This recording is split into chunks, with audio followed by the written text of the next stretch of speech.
très proche de Johnny Hallyday depuis l'adolescence, Jacques Dutronc a également vécu avec lui ces derniers mois dans le cadre d'une tournée. Des moments difficiles qu'il a évoqués avec émotion ce dimanche sur TF1.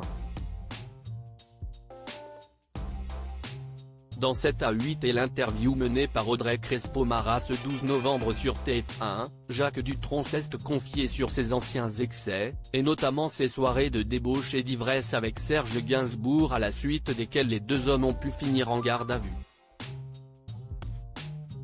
Et Serge Gainsbourg n'était pas le seul avec qui Jacques Dutronc a partagé ce choix de vie. Alcool, cigares. Le musicien ne s'est jamais fixé de limite. Pas plus que ses deux compères de toujours, Eddie Mitchell et Johnny Hallyday. On les appelait tous les trois la bande de la Trinité du nom de l'église parisienne devant laquelle, adolescent, Johnny Hallyday venait jouer de la guitare et où il a croisé Eddie Mitchell et Jacques Dutronc, eux aussi enfants du quartier. Des artistes non plus pas connus pour leur sens du raisonnable dans leurs jeunes années. L'espoir de voir Johnny guérir jusqu'au bout pour Jacques Dutronc. Il fumait beaucoup oui. Mais pas de cigares.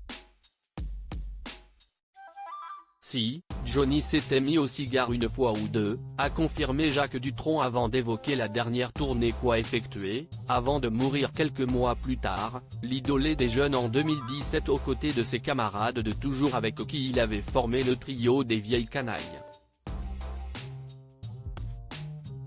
Le chanteur, atteint d'un cancer du poumon, était alors très malade.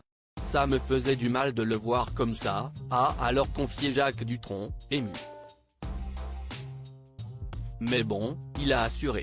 C'était formidable, a assuré le chanteur avant de se livrer à cœur ouvert sur son ami.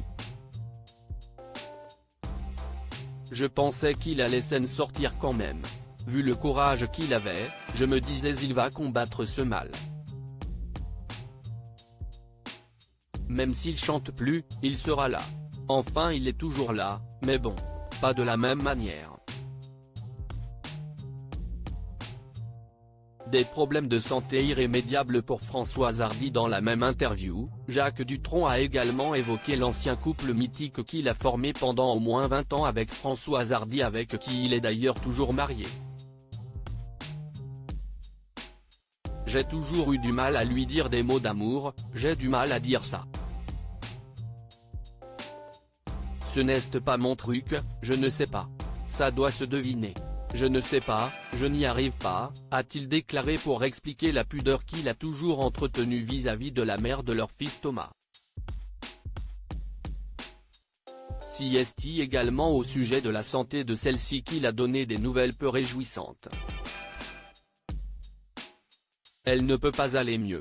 Elle a beaucoup de courage. Évidemment, je souhaite qu'elle aille mieux, mais comment faire ? A regretté le chanteur.